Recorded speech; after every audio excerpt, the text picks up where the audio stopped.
Our reporter Conan Young has talked to some of the people in the fire zone. Sarah Bailey, who lives with her family on Early Valley Road, says the fire started yesterday in a paddock on their property. She doesn't know what caused it, but says it quickly spread. We couldn't drive down the hill, so we had to leave up through other people's paddocks and drive up onto the summit road to leave. It was pretty unexpected.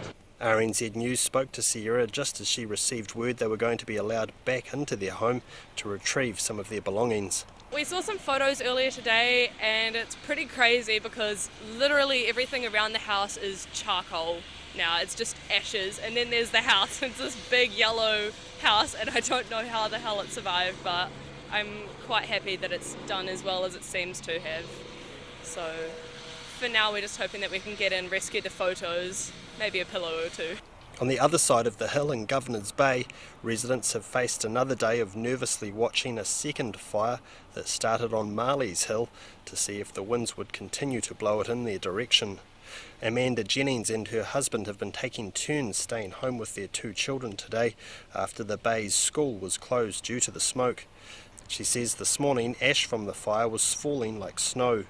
Nobody got much sleep last night. From our deck we can see up onto the ridge and it was spectacular in the dark. But we slept in the lounge so that we could watch it all night and make sure it wasn't progressing to get the heck out of here. But it didn't, luckily. It was a night of interrupted sleep as well for another Governor's Bay resident, Debbie Pryor. So we've never seen anything quite as big as this.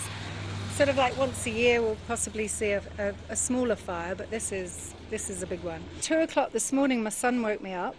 And up on the hills, up at Summit Road, we could see flames, so they must have been really high. But so far it hasn't come over, so it's really good. Kathleen Scott from the Governor's Bay Hotel says bookings have taken a hit as smoke and ash envelops the settlement.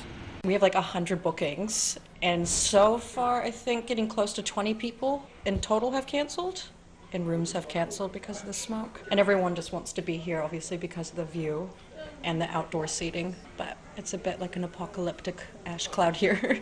Today's gusty northwest winds are due to be replaced with more favourable northeast winds by tomorrow, which will be music to the ears of firefighters and residents. In Governor's Bay for Checkpoint, Conan Young, 10A.